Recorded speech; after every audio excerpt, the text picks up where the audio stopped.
রবিবাসরীয় জনসংযোগ দেবাংশু ভট্টাচার্যের চুঁচুড়া সুকান্তনগরে একটি রক্তদান শিবিরে উপস্থিত হন চুঁচুড়া তৃণমূল প্রার্থী। তার আগে রবীন্দ্রনগর ও সুকান্তনগরে তার মানুষের সঙ্গে জনসংযোগ করেন, দেওয়াল লেখেন। চুঁচুড়া বিধানসভা এখনও বিজেপি প্রার্থীর নাম ঘোষণা হয়নি, তার আগে ময়দানে নেমে পড়েছে তৃণমূল প্রার্থী।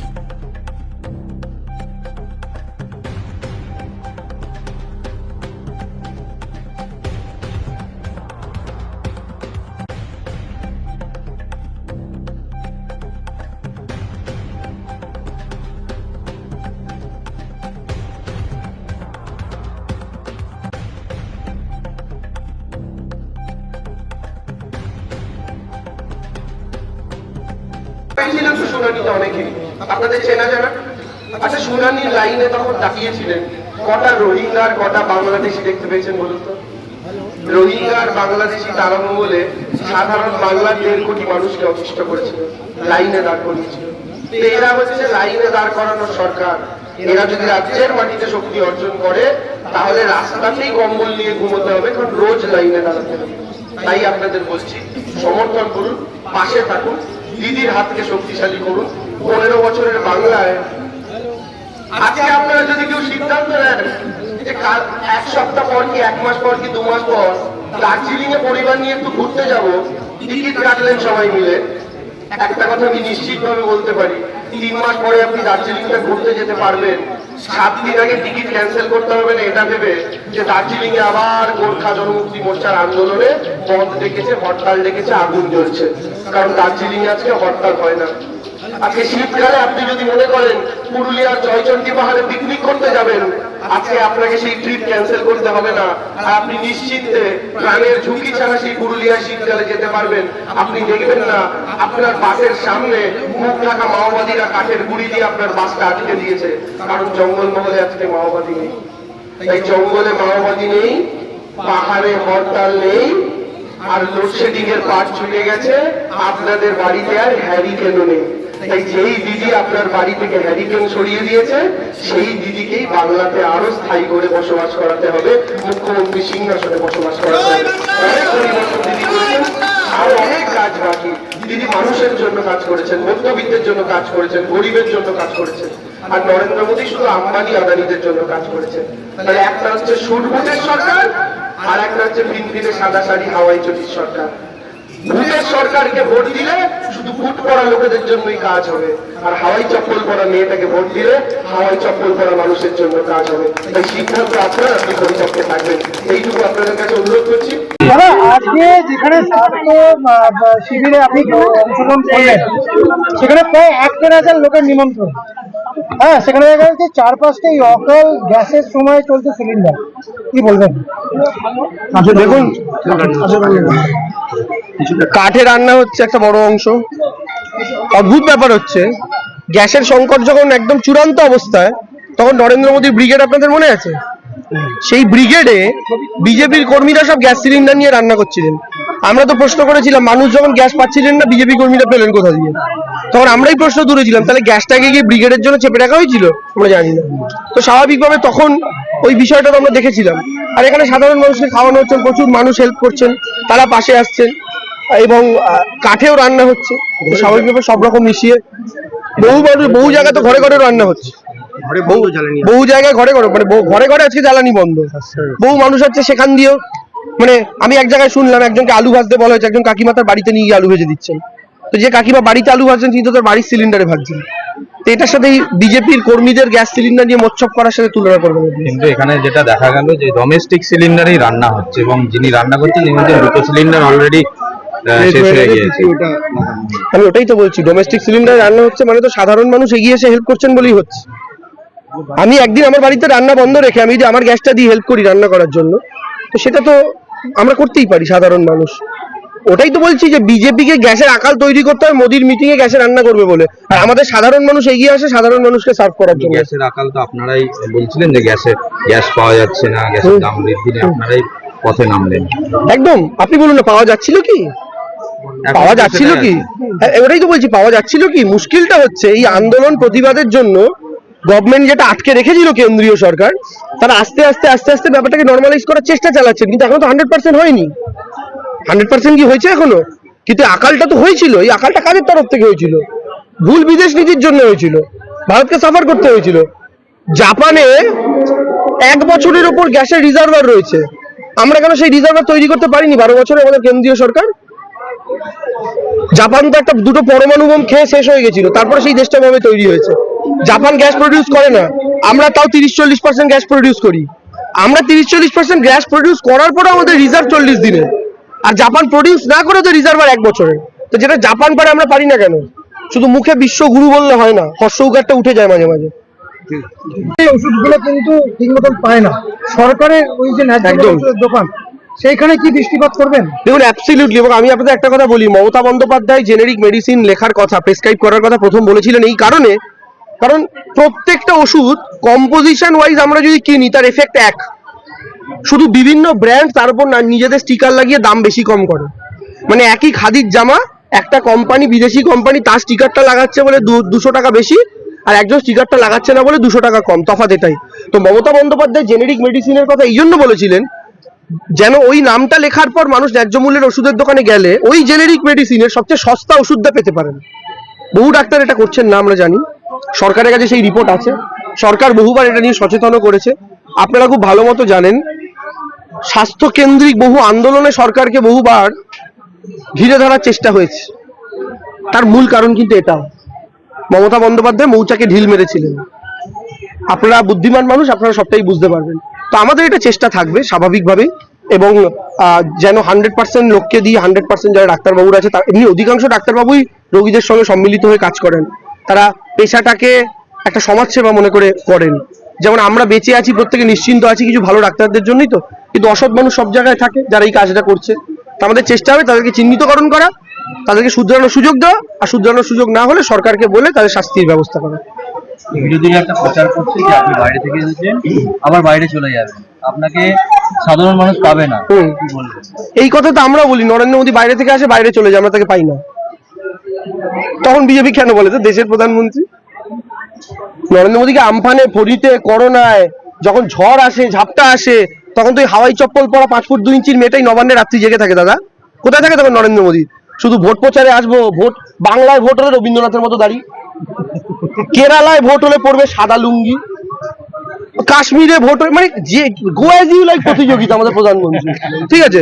তো মনীষীদের নাম ভুল বলেন, তো স্বাভাবিকভাবে তিনি তো পশ্চিমবাংলায় আসেন যখন, ওই কদিনের জন্য আসেন, 2-1টা ভাঙাচোরা বাংলায় লেখা বলেন, যেগুলো টেলিপ্রম্পটারে লেখা থাকে, তাও তো একদম কি বলবো বানানের মানে উচ্চারণ উদ্ধার করে দেন, একদম সাধ্য করে দেন বাংলা ভাষা। তো এই যে কাজগুলো করেন, তারপরে বিপদে আপদে তাকেও দেখা যায় না।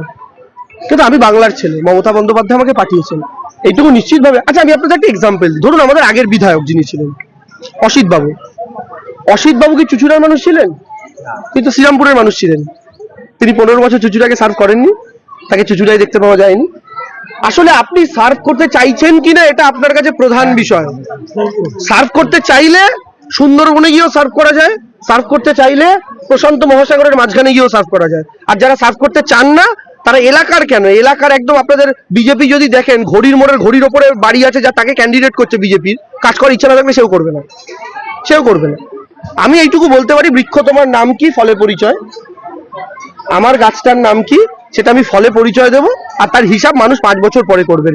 এখন যখন গলিতে গলিতে ঢুকছি, মানুষ ফুল ছুটছে, 5 বছর পরে এসে ফুল ছুটবে না টমেটো ছুটবে, সেটার দায়িত্ব আমার। ঠিক আছে, জয় বাবা।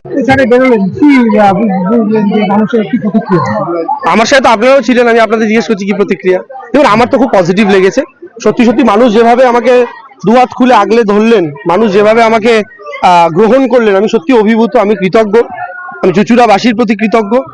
এবং সত্যি সত্যি আমি তো মানে হিসামতো আজকেরটা সেই অর্থে তো রাজনৈতিক প্রচার ছিল না অফিসিয়ালি, আজকে একটা স্বাস্থ্য শিবির ছিল, সেখানে আসতে গিয়ে যেইটুকু যা মিছিল করে আসা, তাতেই অঞ্চলের মানুষের যে সমর্থন পেলাম আমি অভিভূত। এবং এইখানকার প্রত্যেকটা মানুষ, প্রত্যেকটা শ্রেণীর মানুষ, প্রত্যেকটা বয়সের মানুষ, এবং কাঁচা ঘর থেকে উকি দেওয়া মানুষ বা পাকা ঘর থেকে উকি দেওয়া মানুষ, সমস্ত স্তরের মানুষের রিয়াকশন কিন্তু এক, এবং তাদের চোখে মুখে স্পষ্ট যে মমতা বন্দ্যোপাধ্যায়কে 4র্থবার মুখ্যমন্ত্রী বানানো তৃণমূল কংগ্রেসের কর্মীদের চাইতেও যেন বড় প্রতিজ্ঞা সাধারণ মানুষের, এটা তাদের চোখে মুখে থেকে স্পষ্ট। ফলে এই এই এই ফিলিংটা আমার খুব ভালো লাগছে, অনুভূতিটা খুব ভালো লাগছে। জল নিজে খেলেন, কর্মীদের জল খেতে বললেন সেটা সব পার্টির কর্মীকে জল খেতে বলছে এই টাইমে, বিজেপির কর্মী, সিপিএম এর কর্মী, কারণ প্রত্যেকে তো পরিশ্রম করবেন ইলেকশনের সময়। জল প্রত্যেকের খাওয়া উচিত, কারণ এখন ডিহাইড্রেশন হওয়ার সম্ভাবনা প্রচুর। যেভাবে রোদের তাপ বাড়ছে আস্তে আস্তে, লাকিলি গতকালকে একটু বৃষ্টির জন্য ওয়েদারটা ভালো ছিল, রোজ তো এরকম হবে না। তো জল প্রত্যেকে যথাসম্ভব খেয়ে বেরোন। আর বিশেষ করে সিপিএম বিজেপি কর্মীদের উদ্দেশ্যে বলবো, কারণ আপনারা রোদে পুরে মিছিল ফিটিল করবেন, আপনাদের নেতারা কিন্তু আপনাদের হারাবেন। তো আপনারা যখন সেই পরিশ্রমটা করছেন, শরীর সুস্থ রেখে করুন। শরীর তখনই অসুস্থ করার রিস্ক নেওয়া যায় যদি সিটটা যেতেন। সিটটা যখন জিতবে না, শরীরের রিস্ক নেবেন না। জল বেশি করে খান, ডাবের জল খান। সিপিএম বিজেপি কর্মীদের উদ্দেশ্যেও বলবো, তাই নেতাদের উদ্দেশ্যেও বলবো, এবং সিরিয়াসলি সাধারণ মানুষকেও বলবো, প্রত্যেকে যেন সুস্থ থাকে। এই তো ওয়েদার চেঞ্জের টাইম, সব ঘরে ঘরে জ্বর সর্দি কাশি হচ্ছে, এটাও যেন সবাই একটু ভালো থাকে। দাদা সময় কম, রবিবাসরীয় প্রচার, কি কি চমক থাকবে? চমক কি থাকবে দাদা, কি করে বলি বলুন তো? এমনি যাচ্ছি মানুষের কাছে, মানুষের সাথে দেখা হচ্ছে, মানুষের রিয়াকশনটাই আমার কাছে অন্তত চমক। তো সেই জায়গা থেকে আজকে অনেকগুলো প্রোগ্রাম, কিছু আভ্যন্তরীণ মিটিংও রয়েছে যুব কর্মীদের সাথে, বা অঞ্চল ভিত্তিক কিছু মিটিংস রয়েছে, সেগুলো তো চলবে। তো মোটামুটি আভ্যন্তরীণ প্রোগ্রামগুলোই রয়েছে, এবং আমরা অফিসিয়ালি যে প্রচারে ঝাঁপানো যেটাকে বলে, সেটা আর 2-3 দিনের মধ্যেই আমরা শুরু করব। বাকি আপাতত আভ্যন্তরীণ মিটিং, সাংগঠনিক মিটিংগুলোই আমরা করছি। মানুষের কাছে কবে পৌঁছবেন? মানুষ তো চাইছে দেবাংশু কবে আসবে, কি বলবেন? আমি তো এই আজকে যেটা হলো, মানুষের কাছেই পৌঁছানো। আলটিমেটলি রাজনীতি মানে মানুষের কাছে পৌঁছানোই। তবে মানুষের কাছে পৌঁছতে যারা সবচেয়ে বেশি সহযোগিতা করেন, তারা তো দলীয় কর্মীরা। তাই আগে তাদের কাছে পৌঁছে তাদের সবাইকে নিয়ে টিমটা স্ট্রং করতে হবে। তো আমরা সেই প্রসেসটাই আছি শুরুতে। তাই কর্মী সভাগুলো শুরুতে হচ্ছে, হয়ে তারপরে আমরা পাবলিক মিটিং এর দিকে এগোবো। দাদা এখনো পর্যন্ত কিন্তু প্রাক্তন বিধায়ক অসীম লোককে আপনার পাশে এই প্রচারে দেখা যাচ্ছে না, কি বলবেন? আমি তো কালকে মতুয়া মা ভাই বোনদের একটা প্রোগ্রামে গেছিলাম, ওর সাথে দেখা হলো, উনি আর আমি তো গেছিলাম। প্লাস আজকে তিনি এখানেও এসেছিলেন। দেখুন আমি একটা কথা বলি, আচ্ছা মমতা বন্দ্যোপাধ্যায়, অভিষেক বন্দ্যোপাধ্যায় কি এক স্টেজে মিটিং করছেন রোজ? করছেন না তো। প্রত্যেককে তো আলাদা আলাদা জায়গায় টাইম দিতে হবে, তবে তো সব জায়গায় আমরা পৌঁছতে পারবো। সবাই একসাথে যদি একটা মঞ্চে গিয়ে 5টা মানুষ বসে থাকি, তাহলে প্রচারটা কি প্রচারের মতো হবে? আমার এখন সংবাদ মাধ্যমকে দেখানোর কিছু নেই, আমার ভোটে জেতাটা উদ্দেশ্য, এইটা আমি স্পষ্ট করে বলছি। ফলে আমার যেখানে আমার মনে হবে, বা যেখানে আমাদের নেতৃত্বদের মনে হবে, যেখানে যেখানে আমাদের কর্মীদের মনে হবে যে যারা যারা যেখানে গেলে সেই মুহূর্তে সেই নির্দিষ্ট এলাকাটার রাজনৈতিকভাবে আমাদের উপকার হবে, আমরা ছড়িয়ে ছিটিয়ে প্রত্যেকে কাজ করছি। তাই একসাথে হাতে হাত ধরে, কাঁধে কাঁধ মিলিয়ে, মানে ফিজিক্যালি এবং ভিজুয়ালি একসাথে সবসময় থাকতে হবে, এটা কোথাও গিয়ে ম্যান্ডেটরি নয়। দাদা চুঁচুড়া বিধানসভায় এখনো পর্যন্ত বিজেপি প্রার্থী দেয়নি, কি বলবেন? আমি যেটাই ভাবছি, ওরা কেন প্রার্থী দিচ্ছে না? ফাঁকা মাঠে বল নিয়ে একা দৌড়চ্ছি, ভালো লাগছে বলুন?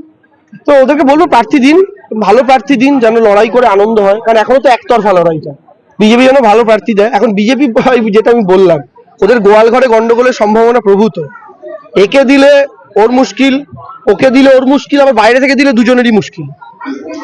তো মুশকিলটা হচ্ছে এই পরিস্থিতিতে তারা এখন আছে, ফলে তারা বুঝতে পারছেন না। হয়তো মাঝে মধ্যে অনেক নাম শুনছি, একজন সেলিব্রিটির নাম শুনছি যিনি বোম্বে গিয়ে বসে থাকেন, তিনি নাকি দাঁড়াতে পারেন। একজন আবার শ্রদ্ধেয় শিক্ষকের নামও শুনছি, তিনি ভালো মানুষ যদি হন। তো যাই হোক, মোটামুটি ওরা ওদের মতো করে করবে। এতে সাংসারিক ব্যাপার, অন্যের সংসারের ব্যাপারে আমরা নাক গুলিয়ে কি করবো বলুন? তবে যাকে হোক তাড়াতাড়ি প্রার্থী করে দিক, আমাদের ভালো হয়। অ্যাডভান্টেজ পাচ্ছেন, একা একা বল নিয়ে ছুটছেন তো। দেখুন অ্যাডভান্টেজ, হ্যাঁ ওয়ার্ম আপটা হচ্ছে, এটা একটা সুবিধা। বাকি অ্যাডভান্টেজ তো এখন না, সব রাজনৈতিক দলই যখন প্রচার তুঙ্গে নিয়ে যাবে, তারপর তো ডিসিশন সাধারণ মানুষ নেবে। তা আমার একটা অ্যাডভান্টেজ হচ্ছে যে আমি যত বেশি সংখ্যক মানুষের কাছে পৌঁছতে পারবো। টাইমটা তো লিমিটেড। আমি লোকসভা ইলেকশন লড়েছিলাম, 7টা বিধানসভা কভার করার টাইম পেয়েছিলাম 2.5 মাস। এখানে মোটামুটি ধরুন 35-36 দিন যদি আমি সেই হিসাবে ধরি, তো তার জন্য সময় বুঝতেই পারছেন, 35-36 দিনের মধ্যে একটা বিধানসভা কভার করা। তো আমার টার্গেট রয়েছে একজন মানুষের কাছে যদি মিনিমাম তো 2বার পৌঁছানো যায়, সেটা লক্ষ্য নিয়ে এগোচ্ছি। তাতে 7-8 দিন আগে নেমে যাওয়ার জন্য এটা আমার একটা সুবিধা হয়েছে। বাকি এটাই।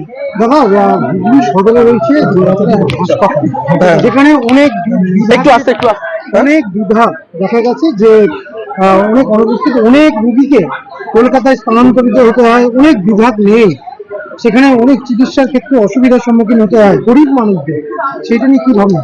দেখুন আমি এইটার কথা বহু সাধারণ মানুষ আমাকে বলেছেন, এটা তাদের অন্যতম একটা দাবির মধ্যে একটা। তো সেই ব্যাপার নিয়ে আমি ইতিমধ্যেই আমার দলকে জানিয়েছি, ঠিক আছে? তো স্বাভাবিকভাবেই এটা যেহেতু একটা বৃহত্তর প্রবলেম, এবং আমি এইটুকু নিশ্চিত যে এই প্রবলেমটা, যেটা সাধারণ মানুষের স্বাস্থ্য সংক্রান্ত সমস্যা, যেটা নিয়ে মানুষ সবার আগে ভাবে, সেই প্রবলেমটা সলিউশন আমরা আগামী দিনে করবই, এটা নিশ্চিন্ত থাকতে পারেন। চুঁচুড়া হাসপাতাল সংক্রান্ত মানুষের যে দাবি দাবাগুলো, সেই দাবি দাবাগুলোর মধ্যে ফিজিবল যেগুলো, short term plan, mid term plan, long term plan, আমরা এভাবে চক আউট করছি। শর্ট টার্ম প্ল্যানে যেগুলো ইমিডিয়েটলি করা সম্ভব, সেগুলো ইমিডিয়েটলি করা হবে। মানে আফটার ইলেকশন মিড টার্ম প্ল্যানে যে ডাক্তারবাবু থেকে শুরু করে যে সমস্যাগুলো, যেমন ধরুন অনেকে বলছিলেন যে কার্ডিওলজির ডাক্তার, ইউরোলজির ডাক্তার বা নেফ্রোলজির ডাক্তার এগুলো নেই, তো সেই ডিপার্টমেন্টগুলো বা সেই ডাক্তারগুলোর জন্য সরকারের সাথে কথা বলে সেগুলোকে আনানোর ব্যবস্থা করা, এটা মিড টার্ম প্ল্যান। এবং লং টার্ম প্ল্যানে চুঁচুড়া হাসপাতাল সংক্রান্ত আরো কিছু প্ল্যানিং আমার রয়েছে, যেটা আমি আগে বলবো না, যদি আমি করতে পারি সেদিন করার পরে বলবো, আমি আগে বলতে চাই না। অনেক সময় দেখা যায় যে ডাক্তারবাবুরা ওষুধ